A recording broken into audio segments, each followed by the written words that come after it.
আর যে ব্যক্তিগুলি বর্তমান সময় এই গ্রামে গঞ্জের মধ্যে এইভাবে অশান্তি করবে লেগছেন, ডিম আন্ডার থেরাপির কামটা করবে লেগছেন, আর তুমি লোক সুধার যাও, নাহলে সময় পরিবর্তন হয়, পরিস্থিতির পরিবর্তন হয়।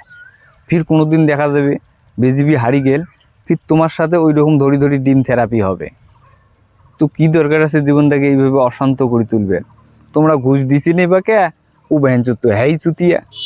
এবার শান্তিতে কীভাবে টাকাটা তুলে নেওয়া যায় সেইটি কন।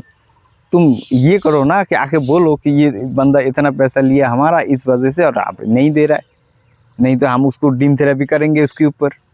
ये कोई बात नहीं है, कोई वार्निंग नहीं है, तुम पकड़ के उसको अंडा मार के पेल के छोड़ देते हो। वो साजा अन्याय करছে, ওকে সাজা দাও, ওকে পুলিশই ধরে দাও, ওকে জেল খাটান, ওকে ফাঁসি দাও, कोई दिक्कत नहीं है। लेकिन যদি নিজে বিচারক হয়া তোমরা রাস্তায় ঘাটে যদি এই ধরনের বিচারটা করেন, ফির আমার নজরে তোমরাও খারাপ মানুষ, তোমরাও ক্রিমিনাল, তোমাকেও ধরিয়ে তোমাকেও সাজা দেওয়া উচিত। কারণ সমাজটাকে এইভাবে অশান্ত করার অধিকারটা তোমাকে কে দিল? ভারতবর্ষের ভিতরে সংবিধান আছে, আইন আছে, একটাও মানবেন না।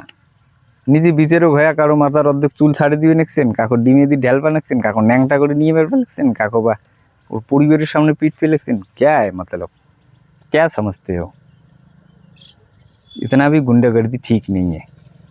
সেদিনকে একটা ভিডিওর কমেন্টের মধ্যে দেখনু এক ভাই লিখছে যে মুই যদি সাংবাদিকতা বাদ দিয়ে যদি কোনো নাটক বা থিয়েটারের মধ্যে কাম করাও, তাহলেই নাকি খুব সহজে জনপ্রিয়তা বা নাম কামানো যাবে।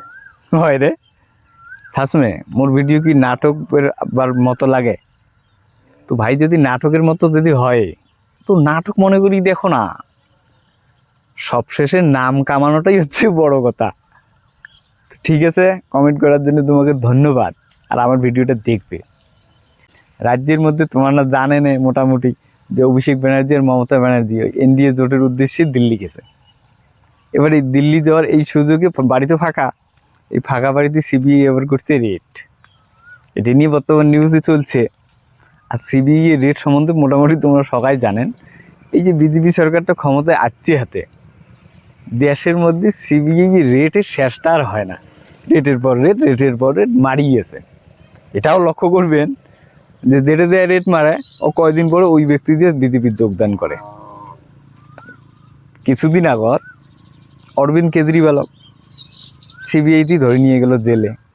দিল্লির ইলেকশনটা বেড়ে গেল, অরবিন্দ ছাড়ি দিল কেজরিওয়াল। ক্যা দোষে নাই, মতলব কি সিবিআইটাকে বিজেপি একটা হাতিয়ারের মতো ব্যবহার করে। তো এই হাতিয়ারটা এবার মমতা ব্যানার্জি আর অভিষেক ব্যানার্জির উপরে ডাইরেক্ট আসছে।